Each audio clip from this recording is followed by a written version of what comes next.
네, 안녕하세요. 달란트TV 임나경입니다. 오늘은 데이터베이스 컨설팅 업체인 시컬로와 또 경영 컨설팅 업체인 디플러스의 대표이면서 또 IT 선교를 하고 계시는 정원혁 대표님과 이야기 나눠보도록 하겠습니다. 대표님 안녕하세요. 네, 안녕하세요. 네, 반갑습니다. 먼저 간단하게 본인 소개 부탁드릴게요. 네, 정원혁이고요. 남편이자 아빠이자 그리고 사장이기도 한데, 처음에는 엔지니어 성향이 강해서 창업 따위는 아예 생각에도 없었고 인생 계획에도 없었어요. 그러다가 실직자 구제한다고 시작한 일이 커져서 지금까지 이르게 되었습니다. 그리고 작년에 하나 더 창업해서 두 회사의 사장이기도 하고요. 그래서 부르는 곳마다 형편되면, 시간과 돈 되면 열심히 달려가서 제가 도와줄 수 있는 일들이 있다면 도와주고 있습니다. 예, 데이터베이스 컨설팅 업체인 시컬로와 또 경영 컨설팅 업체인 디플러스의 대표로 계시는데요. 먼저 그 시컬로에 대해서 좀 소개를 부탁드릴게요. 무엇을 하는 업체인지. 일반인들하고는 아예 상관이 없는데 기업들하고 일을 하고 있어요. 쉽게 말해서 B2B 하는 회사이고요. 데이터베이스는 거의 모든 회사들의 뒤쪽에 데이터가 쌓이게 되는데, 이 데이터를 불러오고 저장하고 이런 것들이 빨리 이루어지지 않으면 일이 제대로 안 되거나 심지어는 심하게 손해가 나기도 하거든요. 그래서 그 일을 어떻게 하면 빨리 할 수 있는가, 이런 것들을 도와주고 실제로 문제가 생겼을 때 해결해주고 그리고 돈을 벌고 있어요. 그러면 디플러스는 무엇을 하는 업체인가요? 데이터 시각화, 또 분석, 이런 일을 하고 있어요. 제가 첫 번째 회사 하면서 큰 회사들하고 일을 하는 것이 한편 피곤하기도 하고 또 엉뚱한 낭비를 많이 한다라는 생각이 들어서 중견기업들하고 일을 하면서 거기서는 충분히 적정한 가격을 받아서 돈을 벌고, 소기업들을 보면 좀 불쌍한 마음이 들거든요. 주먹구구 경영에도 모자라서 뭔가를 좀 효율적으로 할 수 있는 도움을 받기에도 돈이 모자라는 거죠. 심지어는 데이터 분석을 가지고 뭔가를 할 수 있다는 사실조차도 몰라요. 그래서 그런 쪽에는 좀 더 저렴한 가격으로 일을 하고, 선교단체나 NGO의 경우에는 아예 돈을 안 받거나 선교지에서 부르면 그냥 저희가 직접 돈을 내고 달려가기도 하고요. 그렇게 해서 일을 하고 있어요. 회사에 쌓여있는 데이터들을 잘 분석을 해서 이런 것들이 지금 문제점이 되고 있습니다, 또는 이런 것들을 더 하시면 더 도움이 됩니다, 이런 이야기들을 해드리고 있고, 또 그걸 잘 보여줄 수 있는 시각화라고 하는 영역을 하고 있습니다. 좀 대단한 일을 하고 계시는데, 이 일에 대해서 관심을 갖게 된 게 언제부터세요? 제 전공은 사실은 사회학이고요. 그때 통계를 2학기 공부한 게 전부예요. 그 다음 컴퓨터는 그냥 취미였고, 입사를 처음 할 때에 면접에서 왜 이렇게 늦게 입사를 했냐, 그래서 다시 컴퓨터 공부하려고 했다. 그러면 컴퓨터로 지원을 하지 왜 일반적으로 지원을 했냐, 컴퓨터 뽑아주시면 얼마든 한다. 그래서 갑자기 방향이 바뀌어서 컴퓨터 쪽에서 일을 시작하게 됐어요. 그때 데이터베이스를 만지게 됐었고, 그전에도 물론 취미로 하기는 했는데, 그러다가 첫 번째 회사를 하게 된 거죠. 그 후로 마이크로소프트로 옮겨서 그쪽 데이터베이스를 만지다 보니까 현재도 마이크로소프트 SQL 서버라는 데이터베이스만 하고 있고요.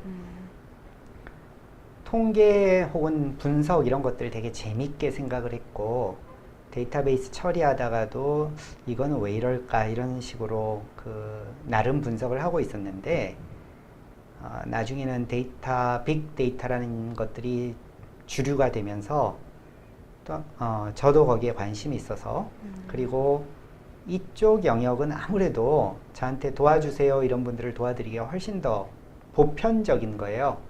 그래서 그쪽 일들을 또 시작하게 되었어요. C컬러와 D플러스를 이용하려면 어떤 방법을 취하면 될까요? 뭐 전화나 뭐 이메일 같은 거. 네. C컬러는 홈페이지 검색하면 바로 나오니까 그쪽으로 연락을 주시면 되고요. 네.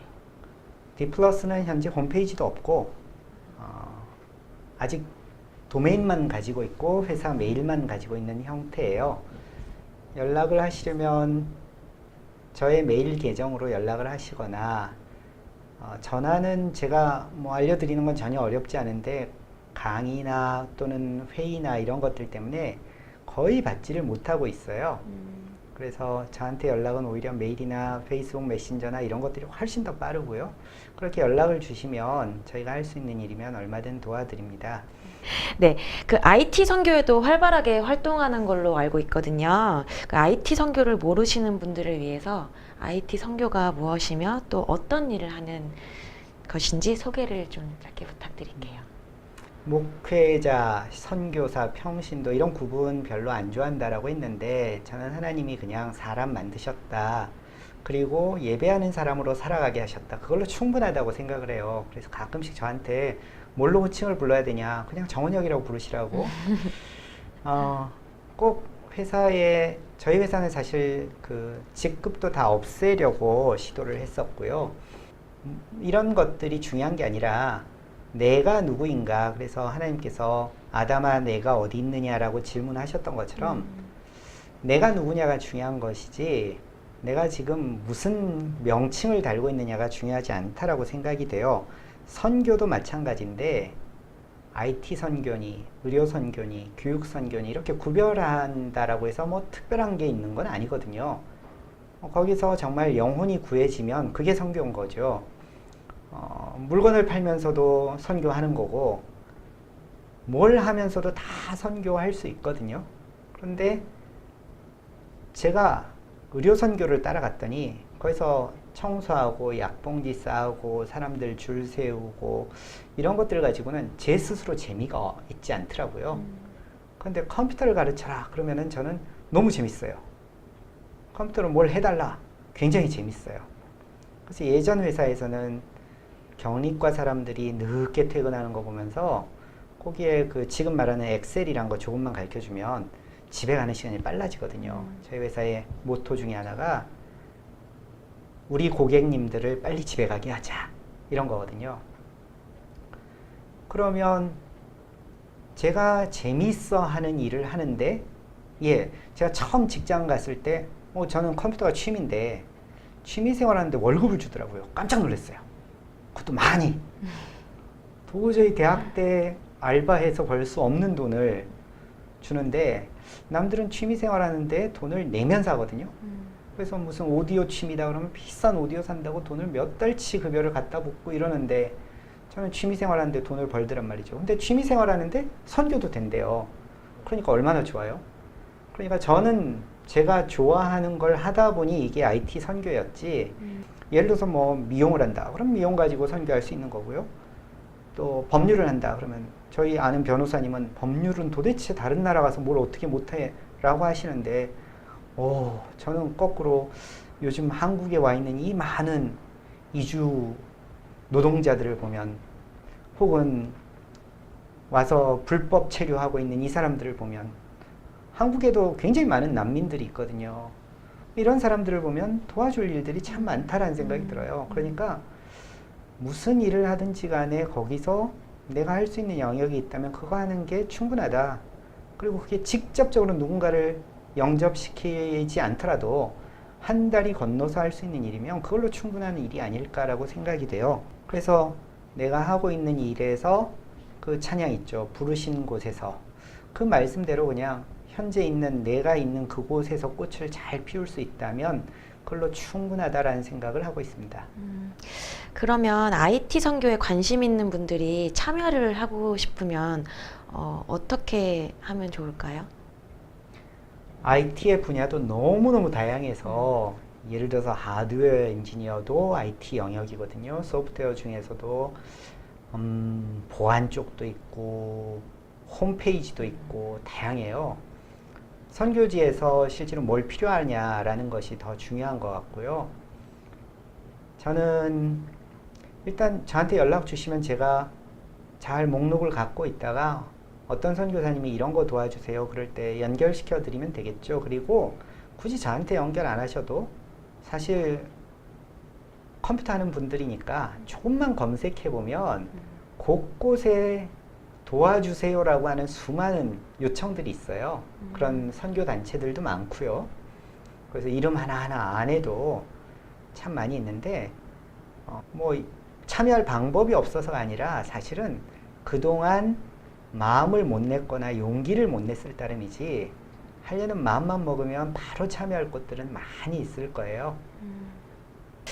마지막으로 뭐 이렇게 사역이나 비즈니스 쪽으로 이제 비전이 있으시면 얘기를 좀 같이. 예전에 그런 찬양이 있었는데 내일 일은 난 몰라요 하루하루 살아요 뭐 이렇게 찬양하는 게 있었어요. 제가 마치 그와 같이 살고 있는데 저희 회사조차도 6개월 뒤 매출 계획 혹은 1년 뒤 매출 계획 이런 거 안 세웁니다.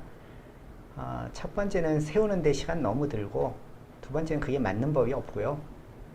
그래서 그런 거 하느니 그냥 지금 열심히 살자 이런 생각이고, 처음에 예전에는 그런 가르침에 따라서 1년 뒤에 내 모습, 5년 뒤에 내 모습, 10년 뒤, 50년 뒤 내 모습 이런 것들을 써보기도 하고 그려보기도 했어요. 그런데 제가 예전에 그렸던 모습은 지금은 목사가 돼 있어야 되는데 그렇지 않거든요. 그 다음에 전혀 생각도 못한 컴퓨터 일을 하고 있고, 그러다 또 엉뚱한 통계학과에서 강의를 하고 또 이러닝이라는 새로운 영역을 학위를 따고, 그러니까 제 길을 어떻게 갈지 저조차도 모르는데 미래의 모습이 어떨지는 정말 모르겠어요. 그래서 앞으로 비전이 있냐? 저 비전 없습니다. 요즘 아이들에게 넌 꿈이 뭐니? 그러면 1초도 안 걸려요. 몰라요. 넌 모자라니? 1초도 안 걸리고 몰라요 그러거든요. 근데 제가 생각해보면 저 예전에 꿈이 뭐냐? 예전에 우리 어릴 때는 다 대통령 되는 게 꿈이고 미스 코리아 되는 게 꿈이었거든요. 그거 달성한 사람이 얼마나 있을까? 그리고 그 꿈대로 열심히 산 사람들은 또 얼마나 있을까? 그런 생각을 해봐요. 그래서 저는 꿈이 중요하고 비전이 중요하다 그 말에도 일리가 있는데, 그보다 더 중요한 거는 그냥 오늘 천국 가면 오늘까지 참 잘 살았다 이런 게 더 바람직한 게 아닐까라는 생각을 하거든요. 그래서 비전 뭐 그런 거 세운다고 10년 걸리고 실제 실행하는데 한 달 걸렸다가 죽었더라, 이것보다는 비전 조금만 하고 누군가 옆에서 이거 도와달라라고 할 때 그건 내가 도울 수 있는 일이면 도와주다가 그까지 굉장히 의미가 있었어 그리고 죽었더라, 그게 더 바람직하지 않을까. 그래서 그런 말들이 있는데 녹슬어지기보다는 달아 없어지겠다. 저는 그렇게 되기를 원해요. 그래서 혹시 뭐 내일 죽는다 그래도 우리 직원들하고도 내년에 내가 월급 많이 줄게 이런 말하면 바로 나를 그 거짓말쟁이라고 욕하고 떠나라. 그러지 말고 우리는 오늘까지 월급 충분히 잘 받았다, 그리고 그동안 행복했다, 그러고서 해산할 수 있는 그런 회사가 되자라고 이야기를 했고요. 마찬가지로 나중에 훌륭한 사람이 되겠다, 뭐 나중에 훌륭한 일을 하겠다, 오늘 돈을 열심히 저축해서 나중에 한 10억쯤 기부하겠다, 그런 거보다는 오늘 1,000원 기부하는 게 훨씬 더 바람직한 삶이 아닌가라는 생각을 하고 있어요. 다시 질문에 답을 한다면 비전이 뭐냐? 사실 비전 모르겠고 그냥 어디서 땅끝에서 필요하다 그러면 저기 가려면 돈이 얼마나 필요한가, 시간은 얼마나 필요한가, 그리고 열심히 모으고 시간을 비워놓고 그러다가 또 달려가고, 그 자리에서 그래서 몇 명이라도 영접했다 그러면 고마운 거고, 그렇지 못하다 그래도 열매가 없는 건 아니거든요. 그냥 누구는 씨 뿌리고 누구는 거두고 이런 거니까 현재 있는 자리에서 열심히 제 할 일 하는 것이 저의 비전이고 현재 살아가는 방식입니다.